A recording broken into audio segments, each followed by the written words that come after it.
अस्सलाम वालेकुम नाज़रीन, आज हम बात करेंगे डिजिटल करेंसी के बारे में।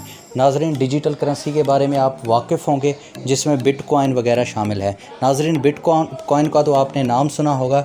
बिटकॉइन आज से कुछ साल पहले कोई भी माली इतनी हैसियत नहीं रखता था, लेकिन आज यही बिटकॉइन, एक बिटकॉइन पाकिस्तानी 90 लाख के बराबर है।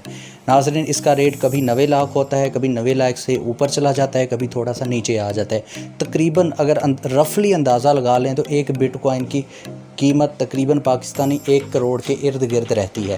नाज़रीन, इसी तरह अब एक और नई करेंसी इंट्रोड्यूस करवाई जा रही है जिसका नाम है पाई करेंसी। पाई करेंसी की एप्लीकेशन आपने सुनी होगी। ये भी एक डिजिटल करेंसी है। इसमें भी बहुत ज़्यादा लोग इन्वॉल्व हो रहे हैं। इसमें बहुत ज़्यादा लोग इसको परचेज़ करना चाह रहे हैं, इस पर काम करना चाह रहे हैं। लोग अपने पाई कॉइन कलेक्ट कर रहे हैं। तो काफ़ी सारे लोगों में इस बात को लेकर बहस भी होती है, क्या पाई करेंसी जो है, क्या ये भी बिटकॉइन की तरह एक दिन ऊपर आएगी, क्या इसका दौर भी आएगा? तो नाज़रीन, इसके बारे में अभी कुछ कहा नहीं जा सकता। पॉसिबल है कि पाई करेंसी भी हो सकता है कि बिटकॉइन की तरह एक दिन फेमस हो जाए, क्योंकि अगर आप देखें तो जब बिटकॉइन आया था तो बिटकॉइन की भी कोई भी हैसियत नहीं थी।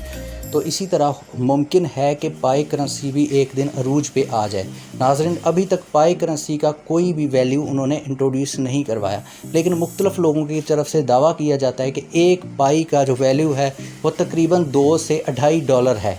लेकिन अभी तक क्योंकि ऑफिशियली उन्होंने अनाउंस नहीं किया, लेकिन काफ़ी बार उन्होंने ये दावा किया कि हम इस मंथ में, अगले माह में, कुछ दिन पहले की ये न्यूज़ थी कि उन्होंने कहा था कि 1-2 महीनों के अंदर हम पाई करेंसी का जो वैल्यू है वो इंट्रोड्यूस करवा देंगे, लेकिन अभी तक नहीं करवाया गया। लेकिन जब भी पाई करेंसी का वैल्यू इंट्रोड्यूस करवा दिया जाएगा, उसके बाद वो फ्री माइनिंग जो है, फ्री पाई को देना बंद कर देंगे।